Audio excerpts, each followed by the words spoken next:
Maweras rananing driya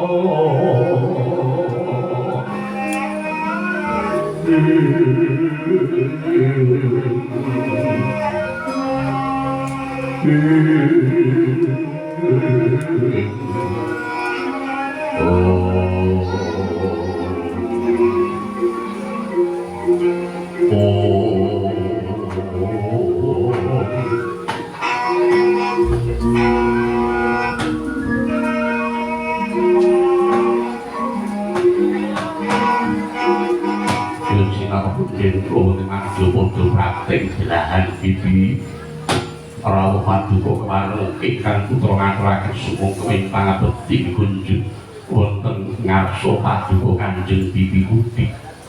Anakku nggih kula pati ngaturaken pangabekti tak tampa ndadekake prombong penggali wong aturanira. Pangestu kuwe tumrap marang jeneng sira kula Joko Pitana kula niki kapundi wonten saka dadi jimat taripe. Kula inggih ngaten Kakang Mbok rawuh paduka pangabekti kula kunjuk Kakang Mbok. Kyai Karya Sengku niwedak tampa. Ngaturaken sumong pring pangabekti. Bibi Dursasana tak tampa kajanipun Kakang. Yai Brotosena padha kanthi harjo. Wah, Kurupati Kakang Kuya pangestu Mukarjo. Dimas Wijokangka Putri Dimas Radi padha kanthi Basuki.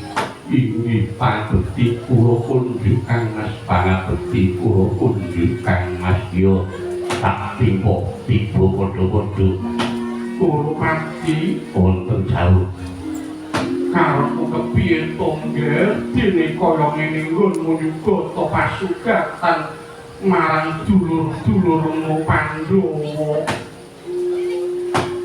Pripun Paman? Etok ngabekti, etok ngajeni, etok nigro-nigro kados weringipun ingkang Bapak kala abdi dados dika.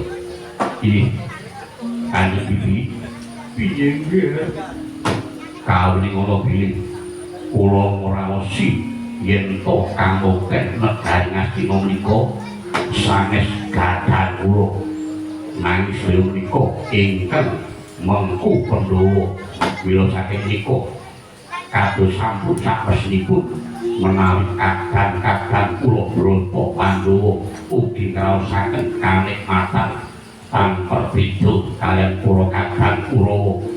Syukur mangahi bagya nanging tumraping Pandhawa nggih kados pundi.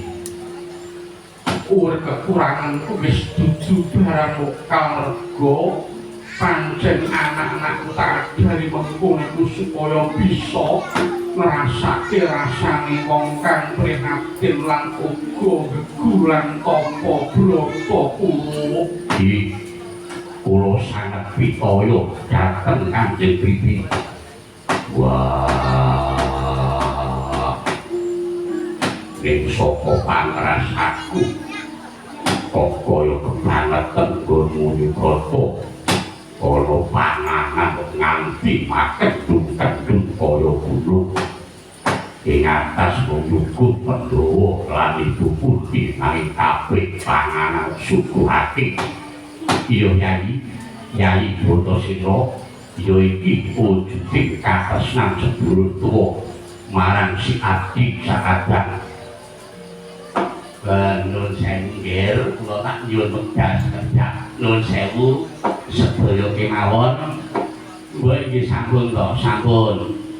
sampun anggenipun sami lembagan sakmenika enggal sami dipun rahapi kemawon monggo Raden Puntadewa, Raden Bratasena, Raden Pernadi, ayo kembar barang iki do maem mawis dicawiske urang goreng pirang-pirang.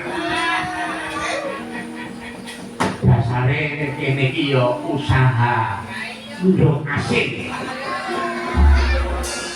Ora bakal kuciwa.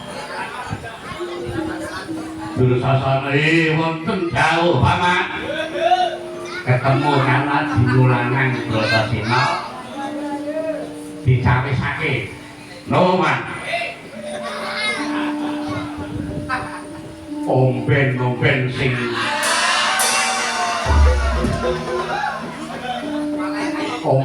omben sing sekirane iso gawe mripat dadi gaul.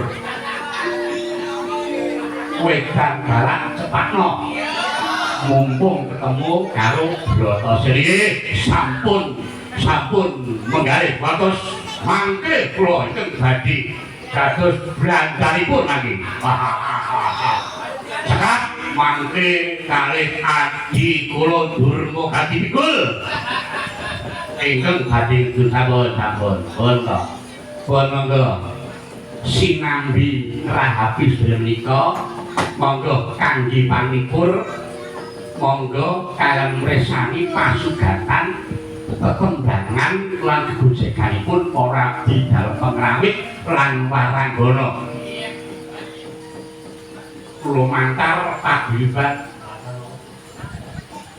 karawitan langen gita nah pun ditanggung gayeng kemarin kan kok sedaya gratisan sedaya niki Mas.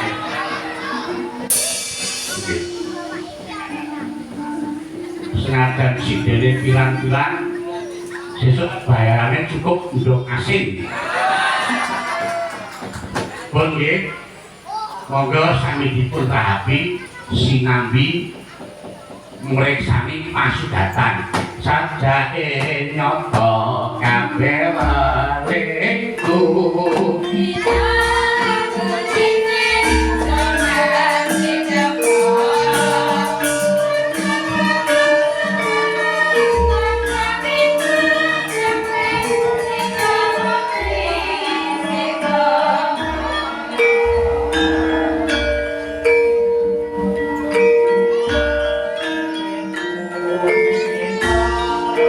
Ali jadi aman.